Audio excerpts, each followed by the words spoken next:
नमस्कार, स्वागत है आपका इंडिया न्यूज पे। मैं हूं आपके साथ रथ राकेश टंडन। देश भर में कोरोना के मामलों में तेजी से कमी भी आ रही है और इसके साथ ही राज्यों ने अनलॉक की प्रक्रिया शुरू कर दी है। दिल्ली में अनलॉक की प्रक्रिया शुरू हो गई है। सोमवार से शर्तों के साथ मेट्रो ट्रेन सेवा बहाल करने और बाजारों, दुकानों को खोलने की अनुमति दी जा रही है। वहीं महाराष्ट्र ने भी धीरे धीरे अनलॉक का प्लान बना लिया है। महाराष्ट्र में अनलॉक के लिए 5 लेवल का प्लान बनाया गया है। कुछ शर्तों के साथ राजस्थान में भी छूट दी गई है, लेकिन तमिलनाडु ने 14 जून तक लॉकडाउन को बढ़ाने का फैसला लिया है। लेकिन सबसे बड़ी राहत दिल्ली वालों के लिए है, जहां 7 जून से मॉल और दुकानें खुलेंगी और साथ ही साथ मेट्रो में सफर भी शुरू हो जाएगा।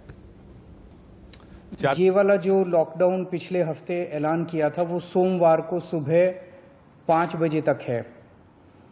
उसके आगे भी लॉकडाउन जारी रहेगा, लेकिन काफ़ी सारी और एक्टिविटीज़ में रियायत दी जा रही है, उनको खोला जा रहा है। एक तो जितने बाज़ार हैं, मॉल्स हैं, उनको खोला जा रहा है ऑड इवन के बेसिस पे, कि आधी दुकानें एक दिन खुलेंगी, आधी दुकानें दूसरे दिन खुलेंगी, आधी दुकानें एक दिन, आधी दुकानें दूसरे दिन। 10 बजे से सुबह 10 बजे से शाम को 8 बजे तक दुकान नंबर के हिसाब से, ऑड इवन के हिसाब से दुकानें खोली जाएंगी। दूसरा, जितने दिल्ली में सरकारी दफ्तर हैं, उन सरकारी दफ्तरों में ग्रुप ए ऑफिसर्स जो हैं वो 100% काम करेंगे और ग्रुप बाकी उसके नीचे वाले जो हैं वो 50% काम करेंगे। लेकिन जो एसेंशियल सर्विसेज में काम करने वाले कर्मचारी हैं वो 100% काम करेंगे और हर एचओडी डिसाइड करेगा कि किसको एसेंशियल सर्विस कहना है और किसको 50% करना है और किसको 100% करना है। जितने प्राइवेट ऑफिसेज हैं, उन सभी प्राइवेट ऑफिसेज में 50% मैन पावर के साथ वो खोले जा सकते हैं और लेकिन कोशिश करेंगे कि ज़्यादा से ज़्यादा लोग वर्क फ्रॉम होम करें और अपने प्राइवेट ऑफिसेज कोशिश करें अपने टाइम को स्टैगर करने की, कि ताकि सब लोग एक साथ सड़क पे ना आए। दूसरी चीज़, जो स्टैंड अलोन शॉप्स हैं और जो एसेंशियल सर्विसेज प्रोवाइड करने वाली शॉप्स हैं, वो ऑड इवन के बेसिस पे नहीं, वो रोज खुलेंगी। दिल्ली मेट्रो 50% कैपेसिटी के ऊपर चालू की जा रही है और ई कॉमर्स के जरिए जो सामान बेचने की प्रक्रिया है वो चालू रहेगी। तो मोटे मोटे तौर पे ये चीज़ों की रियायत दी जा रही है और मैं उम्मीद करता हूं इसके बाद देखेंगे कि आने वाले हफ्ते के अंदर भी कोरोना की स्थिति अगर काबू में रही तो और कई सारी एक्टिविटीज़ को फिर उसके अगले हफ्ते खोलेंगे। दिल्ली के मुख्यमंत्री अरविंद केजरीवाल को आप सुन रहे थे। वो बता रहे थे कैसे कैसे प्रक्रिया होगी, क्या क्या चीजें खुलेंगी, कब क्या खुलेगा, क्या बंद होगा, और कह रहे हैं कि ये इस हफ्ते का है, अगले हफ्ते हो सकता है एक नया प्लान आए और ज्यादा अनलॉक दिल्ली को किया जाए। दिल्ली में लॉकडाउन में जो राहत मिल रही है उससे लोगों की बड़ी सुविधा मिलने वाली है। सोमवार से ऑड इवन के हिसाब से मॉल्स और बाजार खुलेंगे। सुबह 10 बजे से रात 8 बजे तक दुकानें खुलेंगी। साप्ताहिक बाजार अभी बंद रहेंगे। सरकारी दफ्तर में ग्रुप ए ऑफिसर्स 100% उनकी अटेंडेंस हो सकती है, वो आ सकते हैं काम करने। ग्रुप बी में 50% लोग काम करने आएंगे। अफसर प्राइवेट ऑफिसेज में जो है वहां 50% लोग रहेंगे। आवश्यक चीजों और सेवाओं की दुकानें रोज खुलेंगी। दिल्ली मेट्रो में 50% कैपेसिटी के साथ उसको रन किया जाएगा। यानी एक अच्छी खबर है दिल्ली वालों के लिए कि 50% कैपेसिटी से मेट्रो रन करेगी, क्योंकि बहुत लोग परेशान थे कि कैसे मेट्रो के बिना उनका काम चला, तो क्योंकि लोगों को आदत हो चुकी है। मोड ऑफ ट्रांसपोर्ट दिल्ली के लिए बेस्ट मेट्रो है। शनिवार के दिन अरविंद केजरीवाल ने प्रेस कॉन्फ्रेंस कर अनलॉक 2 में कई मार्केट को खोलने की अनुमति दी, लेकिन ये मार्केट और मॉल जो खुलेंगे उनमें ऑड इवन की प्रक्रिया हिसाब से ये तमाम दुकानें खोली जाएंगी। हमारे ठीक पीछे मणिनगर मार्केट की आप दुकानें देखेंगे तो अगर एक दुकानें खुलती हैं तो दूसरी दुकान बंद रहेंगी। लेकिन ये दुकानें कौन सी खुलेंगी, कौन सी बंद होगी, मार्केट के तमाम लोग हमारे साथ मौजूद हैं। हम इनसे बात कर लेते, जानने की कोशिश करते हैं कि राजन, अब समस्या तो अब ये होगी कि कौन सी खोली जाए, कौन सी बंद की जाए, क्योंकि लास्ट में भी यही देखा गया था। तो क्या फैसला रहेगा मार्केट का? लास्ट टाइम भी मार्केट एसोसिएशन ने जो फैसला किया था कि ऑड इवन करके जिसका नंबर ऑड पड़ता है वो एक दिन खुलेगी, दूसरे दिन इवन खुलेगी, एक एक करके ऐसे लिए गए थे प्रिकॉशन जिससे कोरोना ना बढ़े। बाहर गोले लगवाए गए थे 2-2 गज की दूरी पे कि 2-2 गज का विदाउट मास्क नो एंट्री के बोर्ड लगाए गए थे कि जिससे कोरोना को प्रिकॉशन लिए गए थे। ऐसे सैनिटाइजेशन कराया गया था हर थोड़ी देर बाद, और ऐसे करके मार्केट खोली गई थी जिससे कि क्या उम्मीद की जाए सोमवार को ऐसे ही रहेगा? उम्मीद तो यही है, ऐसी ही प्रिकॉशन हम लेंगे दोबारा से जिससे कोरोना की थर्ड वेव ना आए और कोई बढ़ोतरी ना हो केसेस में। बिल्कुल, बहुत अच्छी बात की थर्ड वेव से बचना है। लेकिन क्या लग रहा है मार्केट में तो कुछ लोग ऐसे होंगे जो कहेंगे भैया नहीं मैं तो खोलूंगा, उनके लिए क्या होगा? नहीं, मार्केट में काफ़ी लोग समझदार हैं, पढ़े लिखे हैं, वो उस चीज़ों का पालन करते हैं। ऐसा है जो नहीं मानता उनको फिर हम समझा भी देते हैं एसोसिएशन की तरफ से। ऐसा कोई भी मालवीय नगर मार्केट में क्या डीएम एक्ट के तहत कार्रवाई भी हो सकती है? हाँ बिल्कुल हो सकती है। पिछली बार भी उनके सहयोग से सारे एसोसिएशन सारी गवर्नमेंट से बातचीत करके ही हमने सब कुछ किया था, तो वो they are happy with that. तो अब जिस हिसाब से अब केजरीवाल ने खोला है, क्या लग रहा है कुछ मूवमेंट बढ़ेगी? क्योंकि अभी तक हम देख रहे हैं मार्केट में काफी लॉस रहा। कितना लॉस रहा आप लोग को? काफ़ी फ़र्क है मार्केट में। कस्टमर तो मार्केट में बिल्कुल निकल ही नहीं रहा है, बिल्कुल डर भी है माहौल में। तो अब देखिए एकदम से ग्रोथ। हाँ, अब खुलता है तो धीरे धीरे कुछ तो फ़र्क पड़ेगा ही। हर चीज़ का पालन करेंगे, सैनिटाइज समय समय पे करेंगे और दूरी बना के रखेंगे, हर चीज़ के प्रिकॉशन लेते रहेंगे समय समय। सर ये तो साफ तौर पर है कि यहाँ पे आप देखेंगे तो अब सर्किल यहाँ पर होगा और सर्किल के अनुसार 2 गज दूरी के अनुसार ही लोगों को खड़े होकर बाद दुकान पे एंट्री मिलेगी, ऐसा मार्केट तमाम लोगों का कहना है। खैर देखना दिलचस्प होगा कि क्या इस बार लापरवाहियां या बिना मास्क के लोग फिर से मार्केट में भीड़ भाड़ के साथ दिखाई देंगे या फिर अलर्ट के साथ सावधानी बरतते हुए नजर आएंगे। कैमरा परशुराम चौहान के साथ अजीत श्रीवास्तव, इंडिया न्यूज, दिल्ली। दिल्ली के मुख्यमंत्री केजरीवाल ने जब ये अनाउंसमेंट किया कि हम अनलॉक करने जा रहे हैं, मार्केट एसोसिएशंस ने काम करना शुरू कर दिया है। कौन सी दुकान कब खुलेगी इसको लेकर चर्चा हो रही है। साथ ही साथ सोशल डिस्टेंसिंग कैसे मेंटेन हो इस पर चर्चा हो रही है। सैनिटाइजेशन का काम कैसे हो, मार्केट्स में भीड़ ना आए बहुत ज्यादा, इन सब को लेकर दिल्ली पुलिस और मार्केट एसोसिएशन साथ में काम कर रही है। आगे बढ़ते हैं।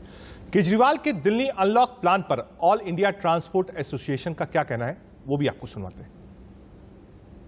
मुख्यमंत्री द्वारा दिल्ली को खोलने का जो फैसला लिया गया है हम उसको स्वागत करते हैं, लेकिन यह जो ऑड इवन के मुद्दे पर जो फैसला लिया गया है हम इसके खिलाफ हैं, क्योंकि दिल्ली का व्यापार संरचना, दिल्ली की संरचना इस तरह से, मार्केटों की संरचना इस तरह से है कि यहाँ पर ऑड इवन फार्मूला लागू होना बहुत मुश्किल है। अब अगर हम ट्रांसपोर्टर को ही ले लें, अगर ट्रांसपोर्टर ने किसी व्यापारी के पास जो माल आना है या जो जाना है, अगर वो ट्रांसपोर्टर जिस राज्य को माल जाना है उस ट्रांसपोर्टर का जिस व्यापारी ने माल भेजना है अगर वो उस दिन ऑड में आता है और ट्रांसपोर्टर इवन में आता है तो वह व्यापारी माल कैसे बुक कराएगा? अब जो बाहर से माल आता है वो अगर ट्रांसपोर्टर के पास आ जाएगा और उसको भेजना है तो वह ऑड इवन के अंदर अगर दोनों लोग नहीं आते तो वो कैसे दे पाएगा? दिल्ली एक ट्रेडिंग हब है और इस ट्रेडिंग हब के अंदर आपस में सबके जो है चेनें जुड़ी हुई हैं, एक दूसरे से माल की पूर्ति होती है, तो वह कैसे हो पाएगी? तो उन लोगों के लिए तो ये फिर एक किस्म से वही स्थिति आ गई कि आसमान से गिरा खजूर पे अटका, फिर वही बंद की स्थिति आ गई। क्योंकि जब तक उसे जो ट्रेडिंग हब है, जो ट्रेडर्स लोग हैं उन्हें अपनी पेटी बना करके या जो अपने माल बना करके भेजने हैं बाहर की तरफ, पहला तो ट्रांसपोर्टर की समस्या हो गई। दूसरा, अगर वो जिस दुकानदार से माल लेना है अगर उस दुकानदार की दुकान बंद है तो उससे कैसे माल ले पाएगा वो? तो इस तरह से दिल्ली के अंदर ये फार्मूला लागू करना नहीं चाहिए। कुछ कंफ्यूजन है, लेकिन मुझे लगता है जैसे जैसे अनलॉक होगा प्रैक्टिकल चीजें सामने आएंगी, वैसे वैसे उसको इंप्लीमेंट किया जाएगा। दिल्ली में प्राइवेट दफ्तरों को लेकर नई गाइडलाइंस रखी गई है। ये किस तरह लागू होगी बता रहे हैं संवाददाता राहुल गौतम। के कम होते मामलों के चलते अनलॉक 2 की प्रक्रिया शुरू कर दी गई है। आज दिल्ली के मुख्यमंत्री अरविंद केजरीवाल ने प्रेस कॉन्फ्रेंस करके बताया कि दिल्ली के अंदर और क्या क्या रियायतें दी जा रही हैं। उन्होंने कहा कि दिल्ली के अंदर अब प्राइवेट ऑफिसेज जो हैं वो 50% कैपेसिटी के साथ में काम कर सकते हैं, यानी वो अपना आधा स्टाफ बुला सकते हैं। मैं अभी मौजूद हूं बाराखंबा रोड पर और आप मेरे आसपास देख सकते हैं इन तमाम बिल्डिंग्स के अंदर प्राइवेट ऑफिसेज है काफ़ी सारे, और क्योंकि उनकी काफ़ी दिनों से कंप्लेंट थी कि उनका बिजनेस सफ़र कर रहा है, इसके मद्देनज़र सरकार ने अब ये फैसला लिया है कि ये सभी ऑफिसेज अब ऑपरेट कर पाएंगे। हालांकि अभी 50% स्टाफ ही आएगा, क्योंकि दिल्ली के अंदर लॉकडाउन अभी भी जारी है, इसलिए ये जो लोग हैं इनको अपना ऑफिस का आई कार्ड दिखाना होगा जगह जगह पर, या फिर इनको ई पास इशू करवाना होगा पुलिस से या डिस्ट्रिक्ट मजिस्ट्रेट से, ताकि ये अपने ऑफिस आ पाएं। इसके अलावा मेट्रो की जो सेवाएं हैं उनको भी चालू कर दिया गया है। दिल्ली के अंदर 7 जून सुबह 5 बजे से मेट्रो की सर्विस भी शुरू हो जाएगी, ताकि इन लोगों को आने जाने में कोई दिक्कत ना हो। हालांकि अभी भी 50% कैपेसिटी पर ही मेट्रो ट्रेन ऑपरेट करेंगी। इसके अलावा जितने भी सरकारी दफ्तर हैं उनको कहा गया है कि जितने भी आला अधिकारी हैं या ग्रुप ए के ऑफिसर्स हैं उनको अलाउ किया गया है कि वो 100% कैपेसिटी पे काम करें, और जितना भी मिड लेवल या लो लेवल का स्टाफ है जिसको ग्रुप बी कहते हैं उनको कहा गया है कि आप 50% कैपेसिटी पे काम करिए, और अगर वर्क फ्रॉम होम का ऑप्शन है तो उसको भी एक्सप्लोर किया जाए। देखिए, ये सब कवायद इसलिए की गई है क्योंकि कई दिनों से ये मांग उठ रही थी कि काफ़ी रेवेन्यू लॉस हो रहा है सरकार को और बिजनेस सफ़र कर रहा है। इसी के मद्देनज़र दिल्ली सरकार ने, क्योंकि अब 500 से भी कम मामले सामने आ रहे हैं, सरकार ने ये कदम उठाया है। हालांकि अब देखने वाली बात ये होगी कि दिल्ली अपने आप को अनलॉक कैसे करती है, और क्या पिछली बार की तरह लोग इस बार ध्यान रखेंगे सोशल डिस्टेंसिंग का, मास्क का और सैनिटाइजर्स का। मैं राहुल गौतम, दिल्ली से इंडिया न्यूज़ के लिए। ध्यान हमको अपना और अपने साथ वालों को रखना है, कोविड एप्रोप्रिएट बिहेवियर का फॉलो करना है। अनलॉक आपके लिए है और आपको कोविड से बचना भी है। दिल्ली के साथ साथ महाराष्ट्र को भी अनलॉक की तैयारी है। इसके लिए 5 लेवल की योजना बनाई गई है।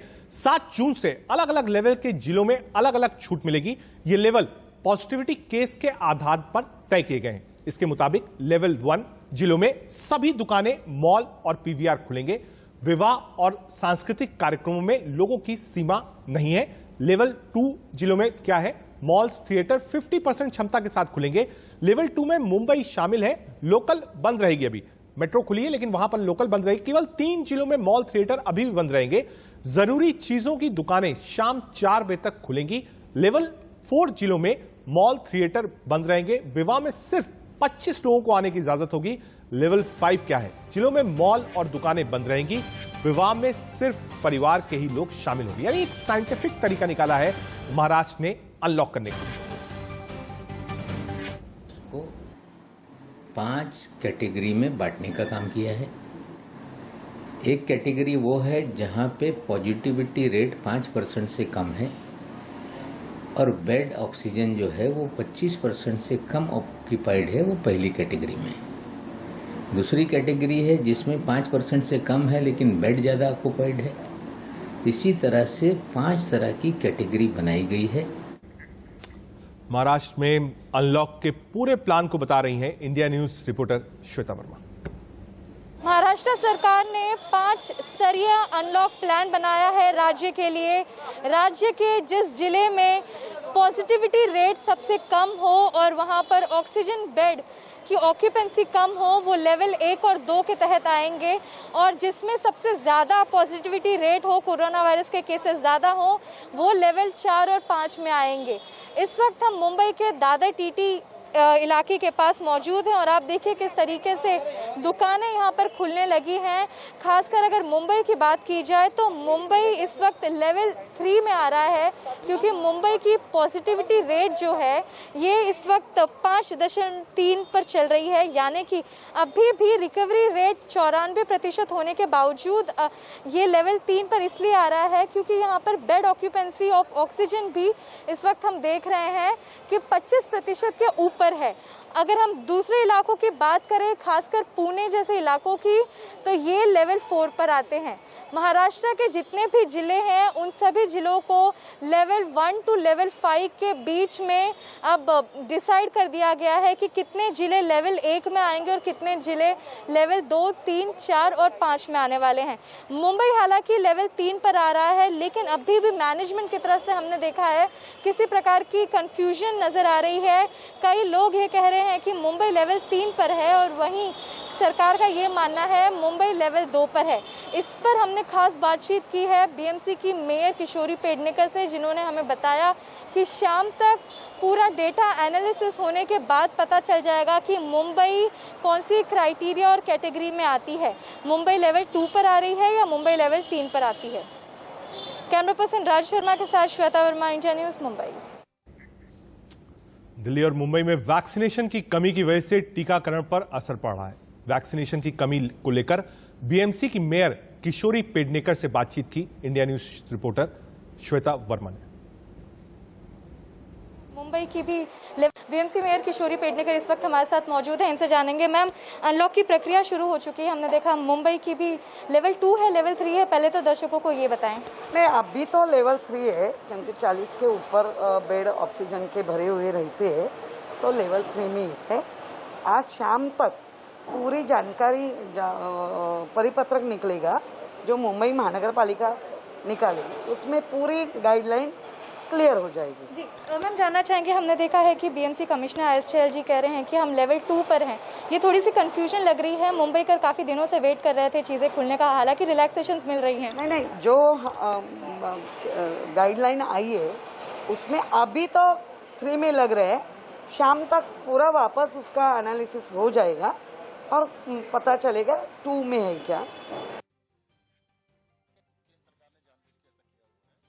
उन्होंने क्या किया कि आधी तो केंद्र सरकार लेती है जितनी वैक्सीन है, 25% देती है राज्य सरकारों को और 25% प्राइवेट को, और राज्य सरकार के पास है ही नहीं। दिल्ली सरकार तो फ्री लगा रही है, फ्री में अवेलेबल नहीं है, परंतु जो पैसे दे रहे हैं उनके लिए अवेलेबल है, तो ये गलत है। हमें सारी दे दो, हम सारी लगा देंगे। वो कैपिंग केंद्र सरकार ने खुद ही कर रखी है। जब उनको वैक्सीन ही 1050 रुपए की दे रहे हैं, 600 रुपए की दे रहे हैं, तो रेट ही उन्होंने बड़े अजीब से रखे हैं। वही वैक्सीन 150 रुपए की मिलती है, वही वैक्सीन 1000 रुपए की मिलती है, सेम चीज है। ऐसा नहीं होता कि आपको दूध लेने जाए तो 40 रुपए लीटर भी मदर डेयरी पे, दूसरी मदर डेयरी पे 200 रुपए लीटर है, तो बड़ा अजीब सा सिस्टम बना है।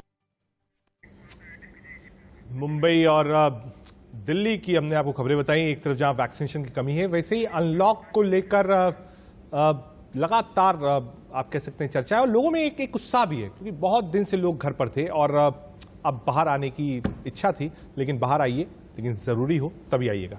आगे चलते हैं, अब पड़ोसी मुल्क पाकिस्तान की बात कर लेते हैं। पाकिस्तान के प्रधानमंत्री इमरान खान ने अब लोकतंत्र का चौथा स्तंभ कहे जाने वाले मीडिया पर भी दबाव बनाना शुरू कर दिया है। पाकिस्तान के वरिष्ठ पत्रकार हामिद मीर को सेना और सरकार के खिलाफ आवाज उठाने और सवाल पूछने के चलते न्यूज एंकरिंग करने से रोक दिया गया है। पाकिस्तान के जियो न्यूज में काम करने वाले पत्रकार हामिद मीर को रोकने की वजह क्या है, ये आपको बताते हैं। उन्होंने अपने ही साथी पत्रकार के साथ मिलकर हक की आवाज उठाई। दरअसल हामिद मीर ने शुक्रवार को इस्लामाबाद में पत्रकार असद तूर पर 3 अज्ञात लोगों की ओर से हमले का विरोध किया। इस दौरान उन्होंने एक रैली को संबोधित किया और रैली में सरकार को सवालों में खड़ा किया। वीडियो सामने आने के बाद सरकार की ओर से चैनल पर दबाव बनाया गया। मुझे नौकरी से निकलवाना है, वो नौकरी से निकलवा दे, क्योंकि नौकरी से निकालेगा तो मुझे आजादी मिलेगी। मुझे आजादी मिलेगी तो मैं तुम्हारे चेहरों के नकाब नोचूंगा। ये मैंने इसलिए बात किया कि इसको मारा भी और फिर कहा कि ये तो जनाब पॉलिटिकल असाइलम लेना चाहता है।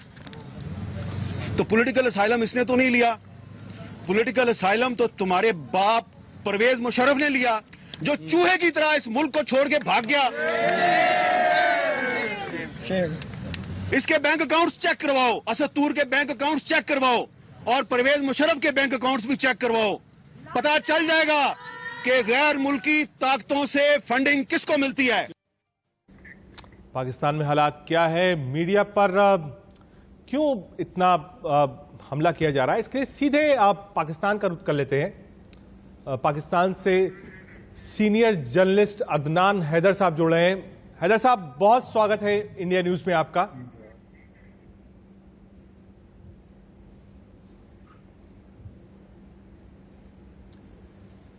हैदर साहब, आवाज मिल रही है आपको मेरी?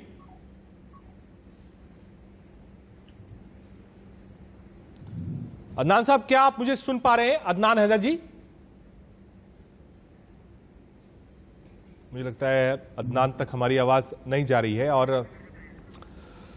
कोशिश यही होगी कि इसको समझने की कोशिश करेंगे कि एक पाकिस्तान जहां फ्री जर्नलिज्म था, आज उसकी आवाज क्यों दबाई जा रही है। आज पाकिस्तान में ऐसा नियम क्यों आ गया कि सेना और सरकार के खिलाफ टेलीविजन और अखबार लिख नहीं सकता है। हैदर साहब जुड़े हैं पाकिस्तान से, उनसे समझने की कोशिश करेंगे कि आखिर पाकिस्तान में इस वक्त माहौल क्या है, सेना और सरकार मीडिया की आवाज को क्यों दबा रही है, हामिद मीर की बगावत जो है उसकी वजह क्या है, हामिद मीर को बैन क्यों किया गया है, क्या सेना के इशारे के चलते इमरान सरकार ने यह किया है, और आज हामिद के साथ लाखों लोग साथ में खड़े हुए हैं। हामिद अब किस तरफ जा रहे हैं, इसको भी समझने की कोशिश करेंगे। अदनान साहब, क्या आवाज मिल रही है आपको मेरी?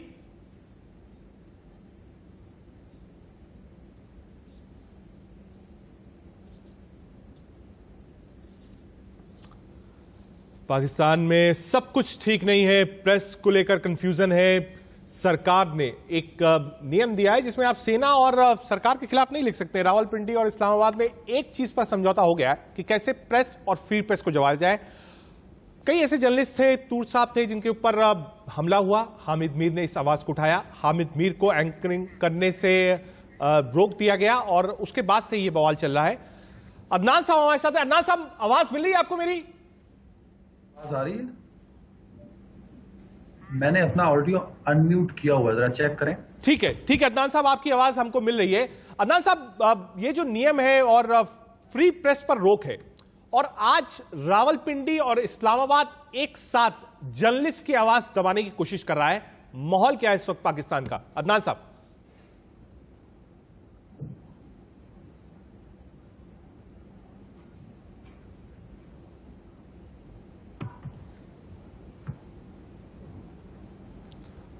अदनान साहब, क्या आप को मेरी आवाज मिल रही है? आप मेरा सवाल सुन पा रहे हैं?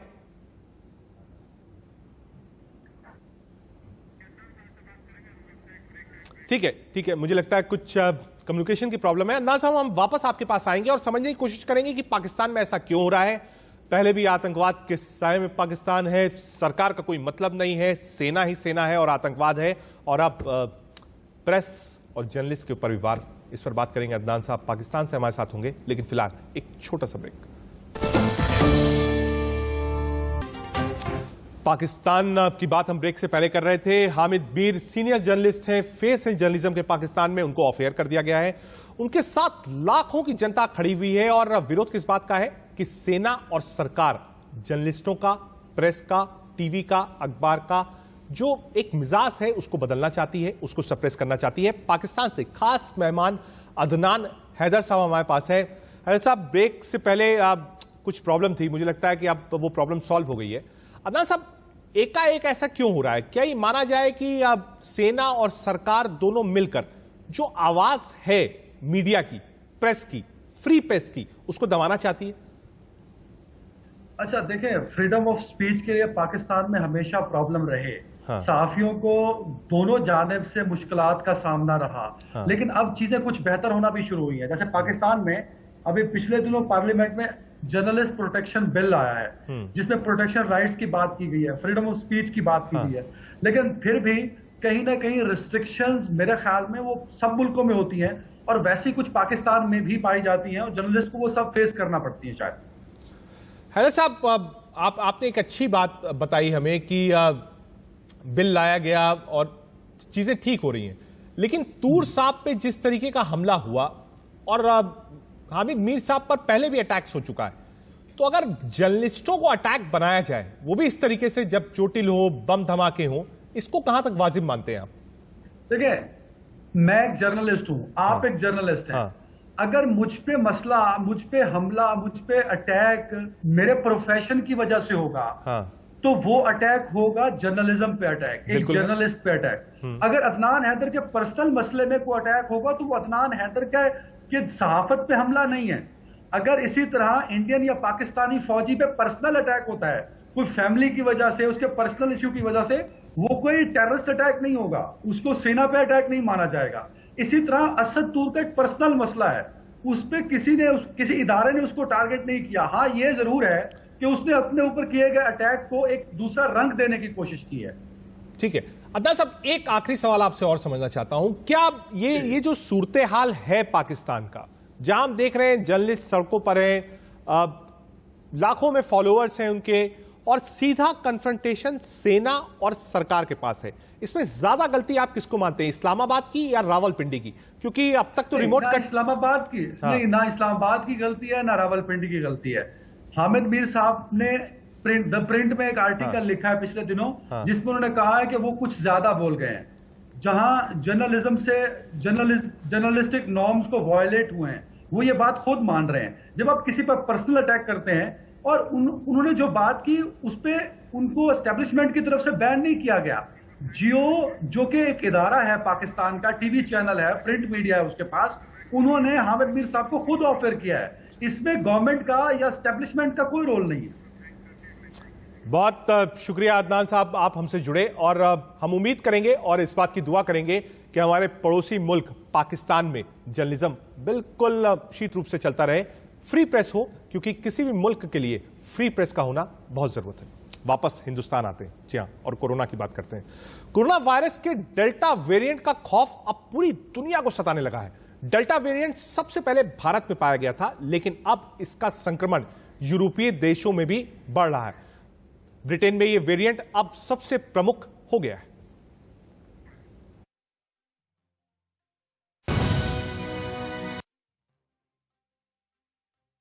अब बात कर रहे हैं हम खतरनाक वायरस डेल्टा की, जिसकी वजह से पहले के मुकाबले अब ज्यादा लोगों को हॉस्पिटल में भर्ती होना पड़ा है। भारत में हुई रिसर्च के मुताबिक डेल्टा वेरिएंट भयानक तेजी से फैलता और इसका संक्रमण घातक होता है।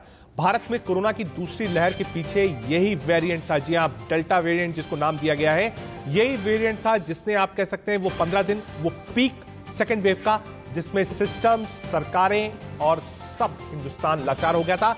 लेकिन हम इससे लड़े और इस वेरिएंट से बाहर आए। अब यह बताया जा रहा है कि यही वो डेल्टा वेरिएंट है जिसने भारत को 15 दिन के लिए मजबूर कर दिया।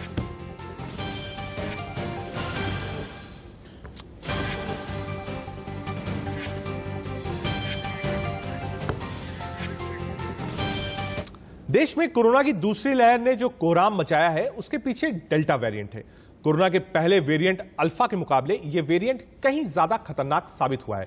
डेल्टा वेरिएंट का कहर देश के ज्यादातर राज्यों में रहा है। देश में कहां कितना था, यह आपको बताते हैं। देश में 32% कोरोना केसेस डेल्टा वेरिएंट के पाए गए थे। 28 मई तक 24,478 सैंपल्स की जीनोम सीक्वेंसिंग हुई थी। यूपी में 22 सैंपल्स की जांच में 81% के ऊपर डेल्टा वेरिएंट केस मिले थे। गुजरात की बात करते हैं, 438 सैंपल में 77.4% डेल्टा वेरिएंट थे। झारखंड में 663 सैंपल में 67.2% डेल्टा वेरिएंट थे। महाराष्ट्र में सबसे ज्यादा 4407 सैंपल्स की जांच हुई। दिल्ली में 4201, बंगाल में 2330 सैंपल्स की जांच हुई। राजस्थान में 1010, पंजाब में 1169 सैंपल्स की जांच हुई है। तमिलनाडु में सिर्फ 5 और केरल में 21, बिहार में 33 सैंपल्स की जांच की गई। देश में 2,87,00,000 कोरोना केस, जीनोम सीक्वेंसिंग करीब 25,000 केस की डेल्टा वेरिएंट से तेजी से कोरोना फैलता है। जीनोम सीक्वेंसिंग करके संक्रमित इलाकों की पहचान ही बचने का रास्ता होता है। अमेरिका का दावा है कि सबसे तेज फैलता है ये डेल्टा वेरिएंट।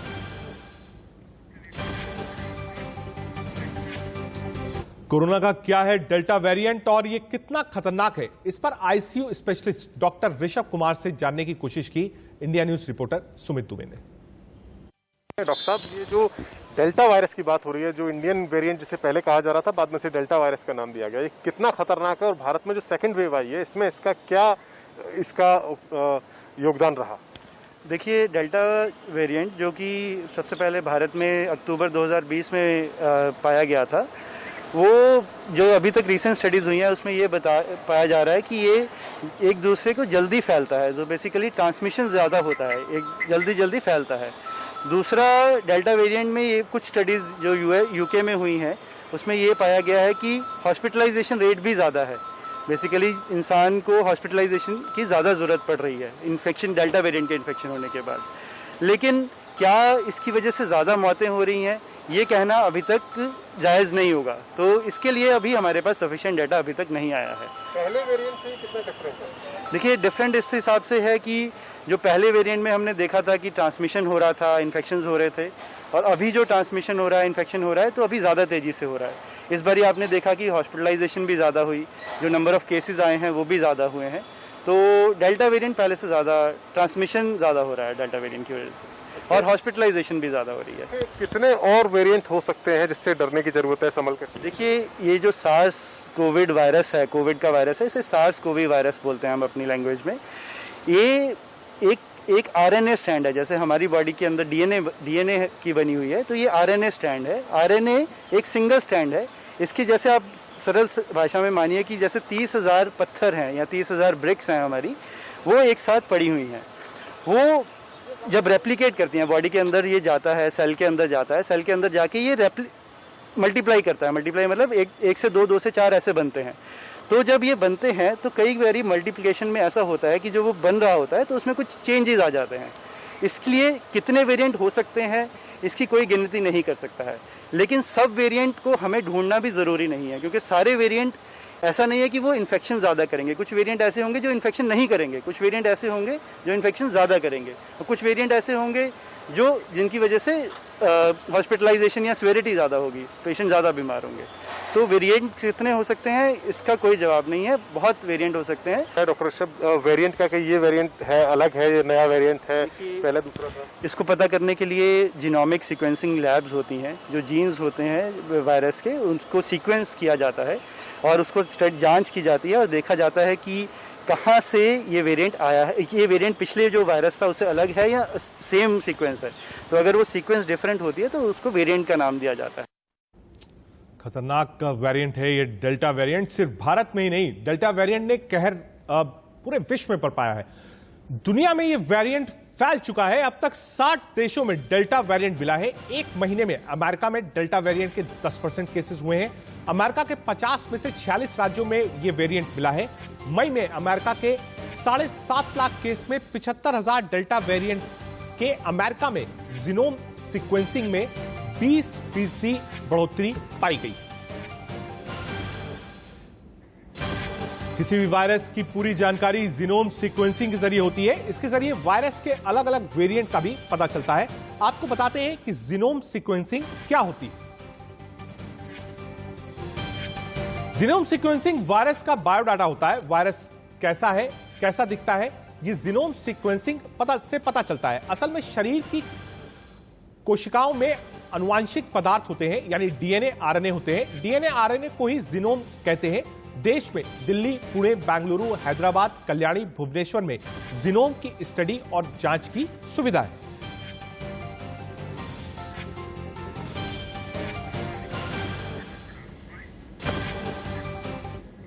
खतरनाक वेरिएंट है डेल्टा वेरिएंट, और देश में ही नहीं विदेशों में भी सबसे खतरनाक इसी वेरिएंट को माना जाता है। जी हां, एक खतरनाक खबर और भी है, वो है ट्विटर। ट्विटर क्यों खतरनाक है ये आपको बताते हैं। देश में एक बार फिर से ट्विटर और सरकार के बीच में टकराव आमने सामने आ गया है और यह मामला लगातार तूड़ पकड़ता जा रहा है। साथ ही सरकार और ट्विटर की इस लड़ाई ने एक नया मोड़ ले लिया है। देश में भारी विरोध के बाद ट्विटर को राष्ट्रीय स्वयंसेवक संघ के प्रमुख मोहन भागवत के साथ साथ अरुण कुमार, सुरेश जोशी और कृष्ण गोपाल के अकाउंट पर ब्लू टिक को वापस करना पड़ा। बता दें कि इससे पहले शनिवार सुबह ट्विटर ने बड़ी कार्रवाई करते हुए उपराष्ट्रपति वेंकैया नायडू और आरएसएस प्रमुख मोहन भागवत समेत कई नेताओं के निजी ट्विटर हैंडल से ब्लू टिक हटा दिया था। हालांकि इस फैसले पर बवाल बढ़ने के बाद ट्विटर ने नायडू के ट्विटर हैंडल पर दोबारा ब्लू टिक लगा दिया। दरअसल भारत सरकार का कहना है कि 90 दिन का वक्त देने के बाद भी ट्विटर ने नई सूचना प्रौद्योगिकी नियमों को पूरी तरीके से लागू नहीं किया है। भारत सरकार की ओर से बार बार कहा जा रहा है कि ट्विटर ने अभी तक नोडल संपर्क व्यक्ति और शिकायत अधिकारी की नियुक्ति नहीं की है, और अगर ट्विटर जल्द नोटिस का संज्ञान लेकर उस पर एक्शन नहीं लेता है तो भारत सरकार उस पर सख्त से सख्त कार्रवाई करने के लिए विवश रहेगा। ट्विटर ने उपराष्ट्रपति समेत भारतीय जनता पार्टी या राष्ट्रीय स्वयंसेवक संघ इस देश में दशकों से काम कर रहा है। 1925 से लगातार लगभग 100 वर्ष हो गए राष्ट्रीय स्वयंसेवक संघ को काम करते हुए, और भारतीय जनता पार्टी और भारतीय जनसंघ आजादी से लेकर आज तक देश के अंदर आदर्शवाद की राजनीति के लिए खड़ा है और हमें किसी की ब्लू टिक होने से ना होने से भारतीय जनता पार्टी के संघ के राष्ट्रवादी विचार के प्रवाह को कोई नहीं रोक सकता। ट्विटर ने उपराष्ट्रपति समेत आरएसएस नेताओं के निजी हैंडल को अनवेरिफाइड करने के फैसले पर अपनी सफाई दी। ट्विटर ने क्या कहा? ट्विटर ने कहा कि हमारी सत्यापन नीति के तहत जो अकाउंट 1 साल से बंद रहता है उससे अनवेरिफाइड कर ब्लू टिक हटा दिया जाता है। कंपनी ने जितने भी अकाउंट से ब्लू टिक हटाए हैं वो साल 2020 से बंद पड़े हुए हैं। ये दलील ट्विटर ने सामने रखी थी, हालांकि उसके बाद ब्लू टिक वापस भी किया था। उपराष्ट्रपति और संघ प्रमुख मोहन भागवत का ब्लू टिक हटाने के विवाद के बीच भारत सरकार ने ट्विटर को आखिरी नोटिस दिया है। अपने नोटिस में भारत सरकार ने लिखा है कि ट्विटर को फाइनल नोटिस में क्या लिखा है आपको पता है। ट्विटर इंडिया तत्काल प्रभाव से एक स्थानीय शिकायत अधिकारी और एक नोडल संपर्क व्यक्ति को नियुक्त करे और उसकी जानकारी सरकार के साथ साथ साझा करे। नए नियम 26 मई से प्रभावी हो गए हैं। अगर ट्विटर इसका पालन नहीं करता है तो फिर उसके खिलाफ आईटी अधिनियम 2000 की धारा 69 के तहत कार्रवाई की जाएगी और ट्विटर आईटी अधिनियम और भारत के कानून के अनुसार कार्रवाई की जाएगी।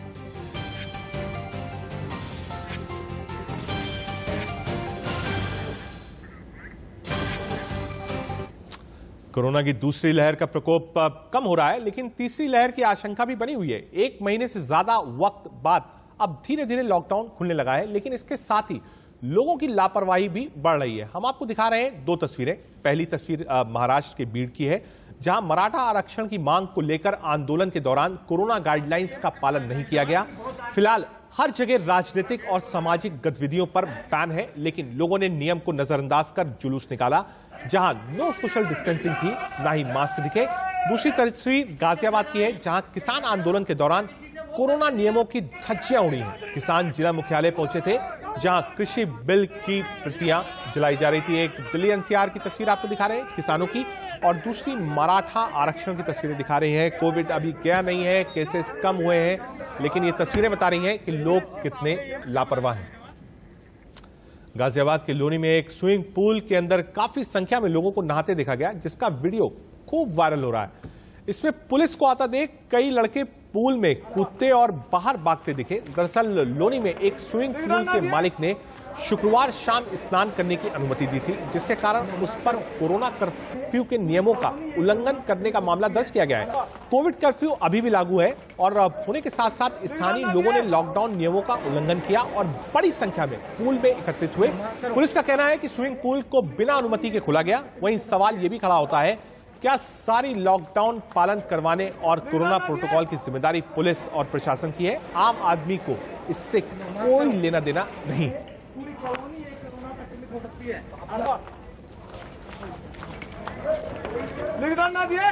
क्षेत्र में आज शाम को यह सूचना प्राप्त हुई कि एक स्विमिंग पूल का संचालन किया जा रहा है इस समय लॉकडाउन के टाइम पर।